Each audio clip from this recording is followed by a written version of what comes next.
Thread இல்லாமல் thread piping மாதிரியே நீங்களும் இந்த மாதிரி பைப்பிங் பண்ணணுமா? வாங்க எப்படி பண்ணுறதுன்னு பார்க்கலாம். இப்போ வந்து ஒரு 1 இன்ச் அளவுக்கு நீங்கள் என்ன கலரில் பைப்பிங் வைக்க போகிறீங்களோ அந்த கலரில் கிளாத் வந்து நம்ம எடுத்துக்கலாம். அந்த கிளாத்தை வந்து நம்ம ஒரு சைடு வந்து ஒரு 1/4 இன்ச் அளவுக்கு வந்து ஓரமாக மடித்து ஒரு தையல் வந்து போட்டுக்கோங்க. நீங்கள் புதுசாக இப்போ தான் தைச்சு பழகுறீங்க அப்படின்னா வந்து த்ரெட் வச்சு நீங்கள் பைப்பிங் பண்ணுறது வந்து கொஞ்சம் சிரமமாக இருக்கும். அதனால் வந்து இந்த மாதிரி நீங்கள் பைப்பிங் பண்ணி பாருங்கள். த்ரெட் பைப்பிங் மாதிரியே தான் இருக்கும்.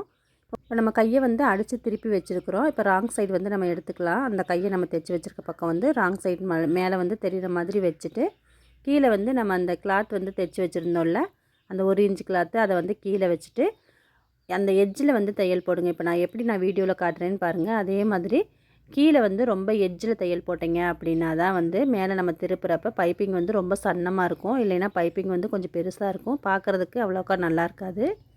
நம்ம தைச்சதவே அப்படியே திருப்பிட்டு அந்த கிளாத்தை மட்டும் அழகாக அப்படியே உள்பக்கம் திருப்பி அந்த பைப்பிங்கோட எட்ஜில் வந்து தையல் போடுங்க. பைப்பிங் மேலே வந்து தையல் போட்டுறக்கூடாது. பைப்பிங் மேலே தையல் போடாமல் பைப்பிங் பக்கத்துலேயே வந்து தையல் போட்டுக்கிட்டே வாங்க. நம்மளுக்கு வந்து அழகாக வந்து பைப்பிங் கிடச்சிரும். பைப்பிங்கே பண்ண தெரியாதவங்க கூட இந்த மாதிரி பார்த்து ஈஸியாக வந்து பைப்பிங் வந்து கற்றுக்க முடியுங்க. பாருங்கள் எவ்வளோ நீட்டாக பைப்பிங் இருக்குதுன்னு. பார்க்குறதுக்கும் த்ரெட் பைப்பிங் மாதிரியே தான் இருக்கும். இப்போ வந்து 2 ஸ்லீவுக்கும் வந்து நம்ம பைப்பிங் பண்ணியாச்சு. இந்த மாதிரி நீங்களும் பண்ணி பார்த்துட்டு எப்படி இருக்குதுன்னு சொல்லி கமெண்ட்டில் சொல்லுங்கள். தேங்க்யூ.